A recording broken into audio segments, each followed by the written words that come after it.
ॐ वक्रतुण्ड महाकाय कोटिसूर्यसमप्रभ निर्विघ्नं कुरु मे देव सर्वकार्येषु सर्वदा। ॐ कृष्णाय वासुदेवाय हरये परमात्मने प्रणतः क्लेशनाशाय गोविन्दाय नमो नमः।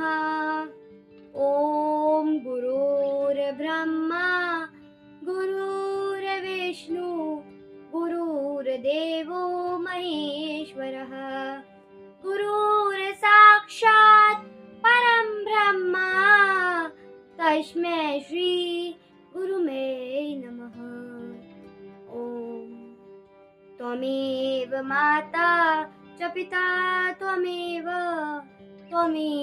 बन्धु च सखा त्वमेव विद्या द्रविणं त्वमेव सर्वं मम देव। जय श्री कृष्णा। राधे राधे मित्रों, स्वागत है आप सभी का हमारे इस YouTube चैनल राधा रानी की छवि मंत्री पर।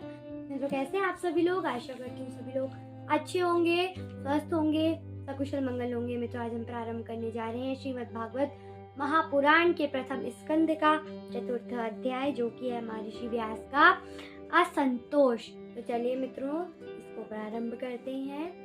जय श्री गणेशाय नमः।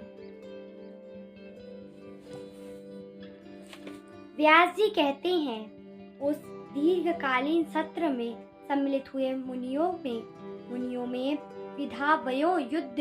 विधावयो वृद्ध कुलपति ऋग्वेदी शौनक जी ने सूत जी की पूर्वोक्त बात सुनकर उनकी प्रशंसा की और कहा। शौनक जी बोले, सूत जी, आप वक्ताओं में श्रेष्ठ हैं तथा बड़े भाग्यशाली हैं। जो कथा भगवान श्री सुखदेव जी ने कही थी, वही भगवान की पुण्यमय कथा कृपा करके आप हमें सुनाइए। शौनक जी ने कहा, वह कथा किस युग में, किस स्थान पर और किस कारण से हुई थी मुनिवर?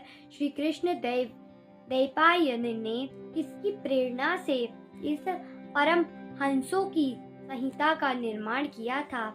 उसके पुत्र श्री सुखदेव जी बड़े योगी, समदर्शी, भेदभाव रहित, संसार निद्रा से जगे एवं निरंतर एकमात्र परमात्मा में ही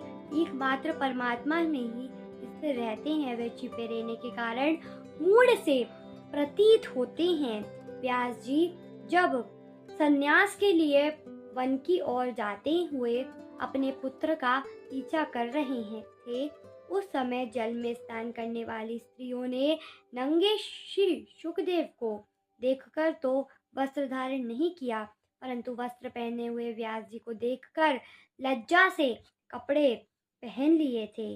इस आश्चर्य को देखकर जब व्यास जी ने उन स्त्रियों से इसका कारण पूछा, तब उन्होंने उत्तर दिया कि आपकी दृष्टि में तो अभी स्त्री पुरुष का भेद बना हुआ है, परंतु आपके पुत्र की शुद्ध दृष्टि में यह भेद नहीं है। कुरु जांगल देश में पहुंचकर हस्तिनापुर में वे पागल, गूंगे तथा जड़ के समान विचरते होंगे। नगर वासियों ने उन्हें कैसे पहचाना? पांडवानंद राजऋषि परीक्षित का एक मौनी सुखदेव जी के साथ संवाद कैसे हुआ, जिसमें वह भागवत संहिता कही गई। महाभाग श्री सुखदेव जी तो गृहस्थों के घरों की तीर्थ स्वरूप बना देने के लिए उतनी ही देर उनके दरवाजे पर रहते हैं कितनी देर में वह एक गाय दुही जाती है। सूत जी, हमने सुना है कि अभिमन्यु नंदन परीक्षित भगवान के बड़े प्रेम पूर्वक भक्त थे। उनके अत्यंत आश्चर्यमय जन्म और कर्मों का भी वर्णन कीजिए। वे तो पांडव वंश के गौरव बढ़ाने वाले सम्राट थे। वे भला किस कारण से साम्राज्य लक्ष्मी का परित्याग करके गंगा तट पर मृत्यु पर्यंत अनशन का व्रत लेकर बैठे थे। शत्रुगण अपने भले के लिए बहुत सा धन लाकर उनके चरण रखने की चौकी को नमस्कार करते थे। वे एक और युवक थे। उन्होंने उस दुस्त्यज लक्ष्मी को अपने प्राणों के साथ भला क्यों देने की इच्छा की। जिन लोगों का जीवन भगवान के आश्रित है, वे तो संसार के परम कल्याण, अभ्युदय और समृद्धि के लिए भी जीवन धारण करते हैं। उसमें उनका अपना कोई स्वार्थ नहीं होता। उनका शरीर तो दूसरों के हित के लिए था। उन्होंने विरक्त होकर उनका परित्याग क्यों किया था। उन्होंने वेदवाणी को छोड़कर अन्य समस्त शास्त्रों के पारदर्शी विद्वान है सूत जी। इसलिए इस समय जो कुछ हमने आपसे पूछा है वह सब कृपा करके हमें कहिए। तब सूत जी ने कहा, इस वर्तमान चतुर्युग के तीसरे युग द्वापर में महर्षि पराशर के द्वारा वासु कन्या सत्यवती के गर्भ से भगवान के कलावतार योगी राज व्यास जी का जन्म हुआ। एक दिन वे सूर्योदय के समय सरस्वती के पवित्र जल में श्री सरस्वती गंगा के पवित्र जल में स्नान आदि करके एकांत पवित्र स्थान पर बैठे हुए थे। महर्षि भूत और भविष्य को जानते थे। उनकी दृष्टि अचूक थी। उन्होंने देखा कि जिसको लोग जान नहीं पाते, ऐसे समय के फेर से प्रत्येक युग में धर्म संकरता और उसके प्रभाव से भौतिक वस्तुओं की भी शक्ति का ह्रास होता रहता है। संसार के लोग श्रद्धाहीन और शक्ति रहित हो जाते हैं। उनकी बुद्धि कर्तव्य का ठीक निर्णय नहीं कर पाती और आयु भी कम हो जाती है। लोगों की इस भाग्यहीनता को देखकर उन मुनीश्वर ने अपनी दिव्य दृष्टि से समस्त वर्णों और आश्रमों का हित कैसे हो, इस पर विचार किया। उन्होंने सोचा, उन्होंने थोड़ा दिमाग लगाया कि वेदोक्त चातुहोत्र कर्म लोगों का हृदय शुद्ध करने वाला है। उनमें से ऋग्वेद के पहले सामगान के विद्वान जैमिन और यजुर्वेद के एकमात्र स्नातक वैशंपायन हुए। अथर्ववेद में प्रवीण हुए दरुण वंदन सुमंतु मुनि इतिहास और पुराणों के सनातक मेरे पिता रोमहर्षण थे।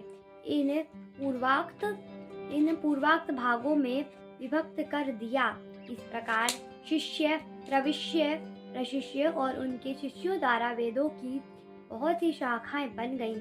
कम समझ वाले पुरुषों पर कृपया करके भगवान वेद व्यास ने इसलिए ऐसा विभाग कर दिया कि जिन लोगों को स्मरण शक्ति नहीं है या स्मरण शक्ति कम है, वो भी वेदों को धारण कर सके। स्त्री, शूद्र और पतित देवजाति तीनों ही वेद श्रवण के अधिकारी नहीं है। इसलिए वे कल्याणकारी शास्त्रोक्त कर्म की आचरण में भूल कर बैठते हैं। अब इसके द्वारा उनके भी कल्याण हो जाए, यह सोचकर महामुनि व्यास जी ने बड़ी कृपा करके अपने महाभारत इतिहास की रचना की। शौनकादि ऋषियों यद्यपि व्यास जी इस प्रकार अपनी पूरी शक्ति से सदा सर्वदा प्राणियों के कल्याण में ही लगे रहे, तथापि उनके हृदय को संतोष नहीं हुआ। उसका मन कुछ खिन्न सा हो गया।